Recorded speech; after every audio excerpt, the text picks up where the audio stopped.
ઇઝરાયેલની રાજધાની તેલ અવીવમાં ભીષણ હુમલો કર્યો છે અને તેમાં અનેક મકાનો ધ્વસ્ત થયા હોવાના અહેવાલો છે. ઈરાને ઇઝરાયેલ પર ક્લસ્ટર બોમ્બ સાથેની મિસાઇલ છોડી હોય તેવી શક્યતાઓ છે. જો કે ઈરાનની ડિફેન્સ સિસ્ટમે ઈરાની મિસાઇલની હવામાં જ ઇન્ટરસેપ્ટ કરીને તોડી પાડી હતી તેવો પણ દાવો કરવામાં આવ્યો છે.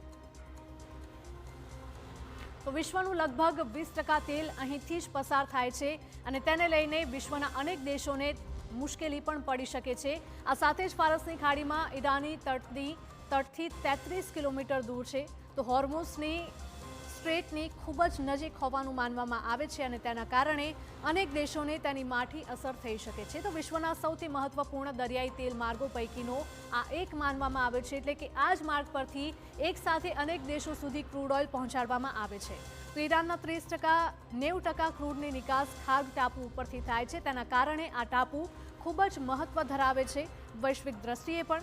તો મોટા તેલ ટર્મિનલ પાઇપથી સુવિધા આપવામાં આવે છે, એટલે કે પાઇપલાઇન દ્વારા જ આ સુવિધા આપવામાં આવે છે અને સ્ટોરેજ ટેન્ક તથા જહાજોમાં તેલ ભરવાની સુવિધાઓ ઉપર પણ કોઈ જ ઉપલબ્ધ છે તેવું માનવામાં આવી રહ્યું છે. એટલે કે દરરોજ 70 લાખ બેરલ સુધી તેલ જહાજોમાં ભરવાની ક્ષમતા ધરાવે છે.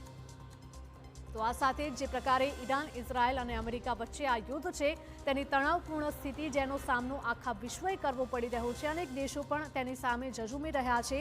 ભલે તે સીધી રીતે આ યુદ્ધમાં સામેલ હોય કે ન હોય, પરંતુ આયાત અને નિકાસમાં મોટો ફટકો પડ્યો છે અને તેની જ અસર ઘણા દેશોને હવે વર્તાતી જોવા મળી રહી છે. તો ઈરાની ક્રૂડ પુરવઠાની કરોડરજ્જુ તરીકે